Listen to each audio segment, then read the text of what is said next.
What is going on, ladies and gentlemen? Welcome back to the channel. My name is Paul. This is the Leeds Therapy. Thank you as ever for stopping by. I really do appreciate it, and I hope you're doing well. On the screen, you'll see all of my socials.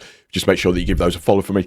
That would be greatly appreciated. So with the YouTube, just make sure that your notifications are turned on, that you're liking the video and you are hyping and just making comments. That would be greatly appreciated. And we're on all of your favourite audio channels as well. So we're on Apple and on Spotify. So if you're listening to us over there, please make sure you're followed and liking that as well. So here we are, big match review.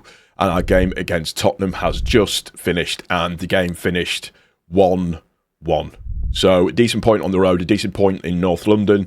That's now 7 games unbeaten away from home, which is a really, really good record to have. Strange game overall, I think. It's really weird watching a game when there isn't any jeopardy involved in it. I don't know if that makes sense. It's really difficult to get fully invested in a game if you're not overall worried about how the results are going to go. Obviously, you're supporting your team and you want your team to win, but when the stress is completely taken out of the game, it just makes it a completely different proposition overall, doesn't it? So, yeah, we come away from the game 1-1. Definitely a game of two halves. We weren't at it in the first half, I don't think. I would probably go as far as to say that the selection was probably not quite right. Dan James playing right wing back was a bit of not a strange one. He does it for Wales, but I don't know about him doing it very well for us. And we massively lacked, and we lack on the left when Goodmanson's not there as well. So it was interesting to see, obviously, two of the under-21s that were in there as well. So Chadwick and Lemaine, I think he's called, were playing. So were on the bench for us as well. But you do have to wonder what, if Nonto's done something wrong, or what he needs to do to get a start in the team. Because for the first half, it wasn't working. Strauch had some sort of weird hip injury that he was really struggling with.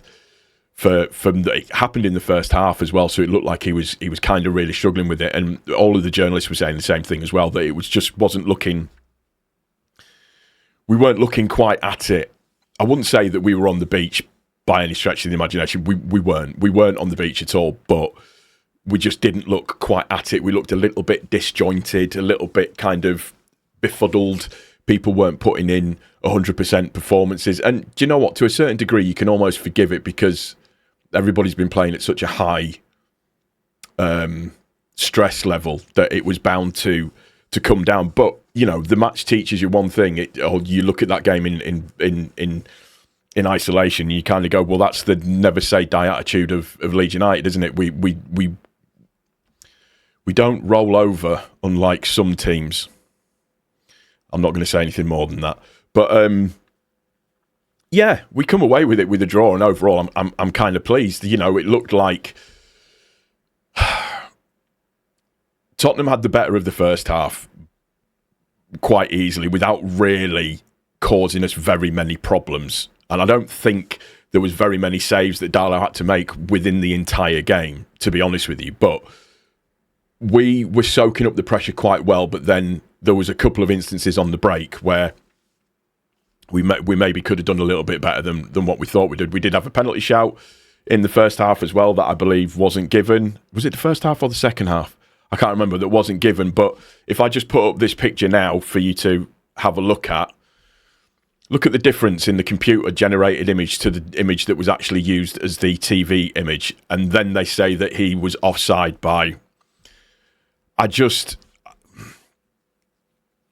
They are desperate for Spurs not to go down. They are absolutely desperate for, and I won't hear anything else on it. In all honesty, but we'll get to that in a minute. Second half, Biol, who I thought was pretty much a monster all night, was doing really, really well. Heads out a corner, it comes to Tell, and Tell scores. It's an absolute wonder goal for Tell. There's nothing that Darlow could do. It was just one of those strikes. It's just one of those things that happens. You just have to get on with it and just try and get yourself back into the game again. And then we make the changes, and the changes do make a massive difference. Bringing on Nonto, Bornau came on. Ow. I've got an itch on my ear. Nemecha came on as well. Came on as well.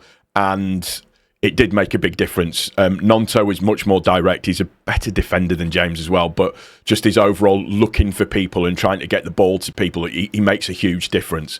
And we get the penalty. How, on God's green earth, it took them that long to make the decision that that was a penalty, or to confirm that that was a penalty, is absolutely, it beggars belief. It doesn't make any sense at all. I mean, I don't know what they were looking at. Why did they need to look at it a million times? But I mean, you know, as soon as the ref goes over and has a look at it, that it's going to be given. And Calvert-Lewin, Lord Calvert-Lewin, or DC motherfucking L, as I called him on X after he scored. What a penalty that was. He had no chat. I love his celebration as well. The little shush as he is to the home fans, which is I absolutely love that. And he did the Okafor celebration as well, where he folds his arms like this and puts himself to the side. I'm all for that. Just shows that they're all together. But it just shows that nobody's lying down in this team. You know, everybody wants to do the best that they can do. And had it not been for Kinski as well, we could have walked away with all 3 points. I mean, really, really nice cross that Rodon meets. Really, really good save down to his left hand side to stop the ball from going in. So that was, you know, really, really good. And then Sean Longstaff in the 93rd minute, just that is probably one of the saves of the season, because Longstaff hits that with so much pace that it should have just snapped Kinski's wrist, in all honesty, but it doesn't. And it hits off the crossbar and goes away, because it was nearly funny, because we were nearly at the point where we were going to be singing Longstaff's praises again, because he's come up with another goal in injury time for us. But it's just one of those things. I'll take the point all day long, and we keep moving forwards, which is what we want to be doing. We're unbeaten again, which is massively important. I want to speak on the Sky Sports commentators, who are absolutely desperate for the one of the big six, the European Super League teams. They were literally creaming their pants for Spurs to score, and quite frankly, it was absolutely disgusting. It did border on. They're supposed to be impartial. I couldn't think of the word for a second then. They're supposed to be impartial, and that wasn't impartial in any way, shape or form. It was not impartial. And the refereeing performance as well. The refereeing performance was, I mean, it's Jared Gillett, so what do you expect? But just, that's one of the downright worst refereeing performances, I think, genuinely, I think I've seen for a very, very long time. I mean, when you look at it, we had, and I made a note of this, there was a forearm smash, an elbow, and now a two-footed stomp that weren't. The two-footed stomp should have been a red card, and it wasn't. The forearm smash wasn't given. The elbow wasn't given when Richarlison jumps up and flails his arm into Biol's face. Just things that weren't given, and just the way. And where the friggity frick did he get 13 additional minutes from? And it's just like, do you want to make it any more obvious that you want Spurs to win the game? And then, you know, they want a penalty on Mecha. We all think, oh shit, what's he done? But he hasn't. He's actually got a really good foot in and made a decent challenge. But all of the players surrounding the referee, book him. Book them all. Just book them all. It's not tough. Just book them all. It's the standard of officiating, the consistency of officiating just makes me giggle. It just makes me giggle. And I think the thing that I'm probably really, really annoyed about is the fact of how long it took to give the penalty. Not only that, he plays on for 10 seconds when we've got a player down with a potential head injury. How is that looking after the safety of players? It's dangerous. And then you've got De Zerbi running on the pitch as well after a challenge by Ampadu. I remember our manager running onto the pitch after the game had finished and getting red carded. I say running onto the pitch, he sauntered. There's a big difference. So why wasn't De Zerbi sent off? It's the consistency of refereeing in this league is an absolute joke. It's a joke. But here we are. I'm just happy. That's, you know, another goal for DCL. That's 14 goals for the season for him now, which is really, really, really good. overall. I'm pleased with that. You can't be anything other than happy. We go down there. A lot of the Spurs fans were saying that we were going to be a pushover. It was going to be an easy win. It was going to be this. It was going to be that. Nah, not a chance.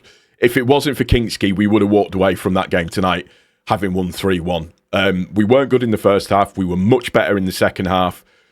We don't know when we're beaten, us little old Leeds. We continue, we push, we fight, and we keep moving forwards. And that's just us. That's just Leeds. That's this team that I'm immeasurably proud of. And if people are interested from a statistical point of view, let's just have a look at the leading thing here. So, shots-wise, 16 for Tottenham, 11 for us. They only had 3 on target. We had 4 on target. We hit the woodwork twice, 6 off target, 7 off target for them. They had 6 block shots. We had defenders putting themselves on the line, shall we say, which was really, really good. We only had 1 block shot. They had 13 shots from inside the box. We had 6. 5 outside the box. They had 3 overall. And they missed 2 big chances. We missed 3. We scored the 1 big chance, which is obviously it's the penalty. It's just having a look at other bits and pieces. We won 75% of our tackles, so that's 24. We had 8 interceptions. They had 12 interceptions. Roughly the same ball recoveries. 45 clearances we had. What a good, strong defensive performance that was. It sounds like we were absolutely getting smashed all over the place, but we weren't at all. We did fine. Tottenham aren't anything good, which is, given by the position that they're in the league.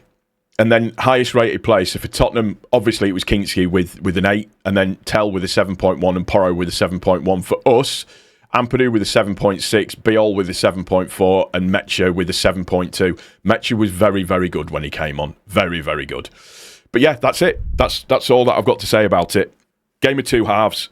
Crap in the first half, better in the second half. The Sky commentators were so keen on Spurs winning. It was, hilarious to watch. And Jarry Gillett is one of the worst referees in the Premier League. It's going to do it for this one. I do hope you've enjoyed it. If you have, please don't forget to click the like button. If you're new to the channel, make sure you subscribe. Make sure your notifications are turned on. You're commenting and you're hyping. And if you're listening to the audio, make sure that you like the audio for me as well. Take care of each other, most importantly. Take care of yourself. We'll see you on the next one. Take it easy. Cheers.